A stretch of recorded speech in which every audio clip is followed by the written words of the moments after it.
This past Saturday was Hall of Fame Day. We had 5 new inductees. Yep. Governor Rendell, now his Chief of Staff, Steve Crawford, was here. Steve's accepted for the governor. He couldn't make it, but I talked to the governor the day before, and he said he was really honored. And horse racing had a special place for him, Keith, because so many business, it was just a very business-oriented deal in the Commonwealth, and he liked the fact that it created a lot of jobs. So Dr. Patty Hogan and Russell Jones, the commissioner, went in, those 3 into a special achievement. Our friend Richie Vega was the only trainer inducted, and Paige McKinney went in as the lone horse. Like I said, very eclectic group, and I wrote about it, Keith, on letsgoracingparx.com this week. Well, here's more with our 5 new members of the Hall of Fame. He was always different from every other foal we've had. He was very curious and forward and smart, and he was just mischievous. When you watched him run, what was it like to see him just find a way to get to the finish line?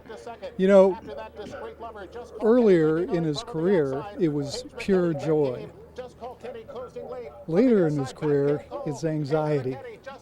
Oh man, I was worried and stewed, and I really hate to say I didn't enjoy, I loved watching the replays, but the race itself was always very difficult for me. Well, he was thrilled, and he was also disappointed that he couldn't be here because, as you know, he's a big racing fan, was very instrumental, if not the instrument, in making sure that live racing is healthy and doing very well in Pennsylvania in 2018. You were part of that, and what do you remember that summer of 2004 when you finally got that legislation passed?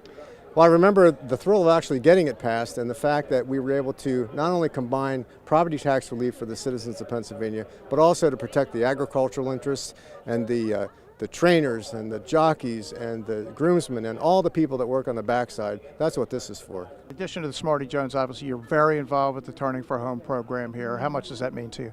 Tremendous.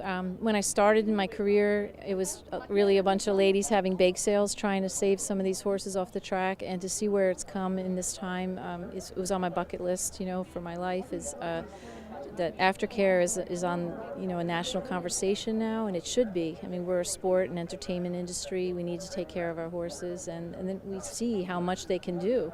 You know, a career at 2 and 3 years of age, there's so many years beyond that of where they can be very useful and productive animals. So, Russell, when you heard you were going to be in the Parx Hall of Fame, what was your reaction? I was surprised, I was pleased, and I was wondering what was in the minds of those fellows that put me on here.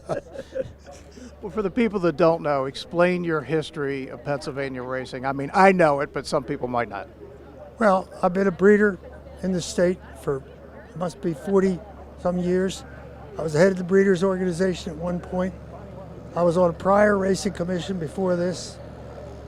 My brother and I ran what was the biggest consignment agency outside of the state of Kentucky for a number of years. And now I'm retired. I couldn't imagine any of this, none at all. But you know, you get here, you work, and you know, you make things possible for you and your family. You know, and I got a lot of family. You know, so I got a lot of friends that support me. You know, my owners. You know, have been with me for years. You know, through good and bad. Of course, our congratulations to all 5 of those folks. I had a chance to come down and shake Richie Vega's hand, and he was just beaming. No, it was great. I mean, anybody that knows Richie's story, and I've written about it before, and I wrote about it again.